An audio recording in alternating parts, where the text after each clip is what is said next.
This child was wrapped in his father's coat, crossing the border from Ukraine to Poland, the grandmother wanting to ensure that her grandson had something of his father's in case he never saw him again. Our journey to Poland started way before we even got there, at the local Staples in Vermont, where we received donations of boxes of school supplies, crayons, and coloring books for the kids. As well, we'd like to thank the Vermont Teddy Bear Company for graciously donating the Hero Bear teddy bears, which were absolutely perfect for these Ukrainian kids to receive. Nina Meyerhoff and myself made our way to Poland in just a couple of days from the moment Nina texted and said, "Hey, let's go and help," to the minute that we hopped onto the plane.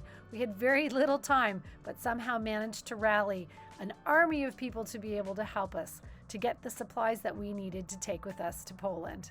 And here we are, we've arrived in Krakow.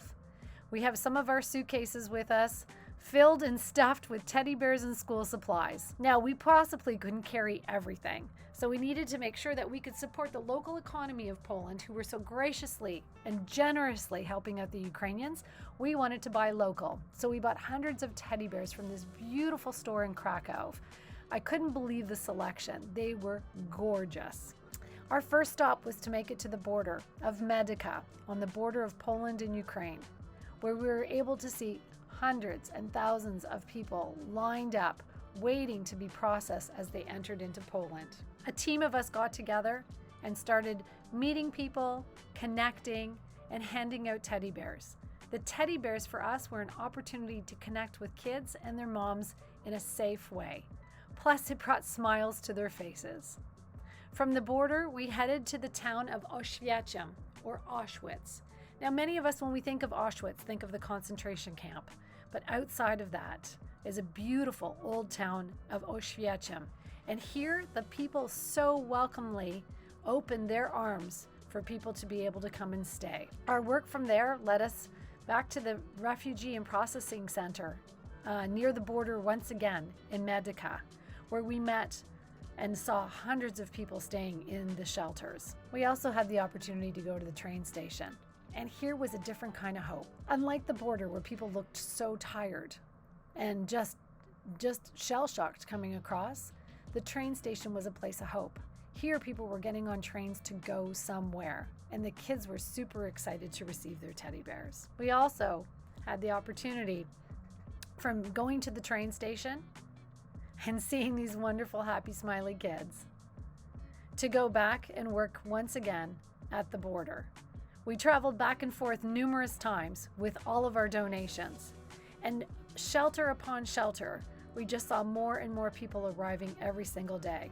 Our last few days took us to Warsaw, Poland, where we spent some time at a shelter that had at least 4,000 people staying there. And we had 600 teddy bears that day to give out, and there was at least that many kids who received them. The kids here were in a happy space, although the moms looked very tired. And one of the things that we heard over and over again from people was that, where will I go next? The shelters aren't a place to stay. The shelters aren't a place for you to raise your children, and it's certainly not a place to stay safe. And so this propelled us to go back to Oświęcim, where the One Humanity Institute, which Nina heads up, owns 2 buildings. One of them was badly bombed during World War II, but the other, an old bakery, had 9 apartments. So with the call of volunteers and another one of our fellow hope makers, started project managing and getting the local high school kids involved in the cleanup and the beginnings of the demolish, so that we could hire the contractors and get the contractors ready to refurbish these buildings.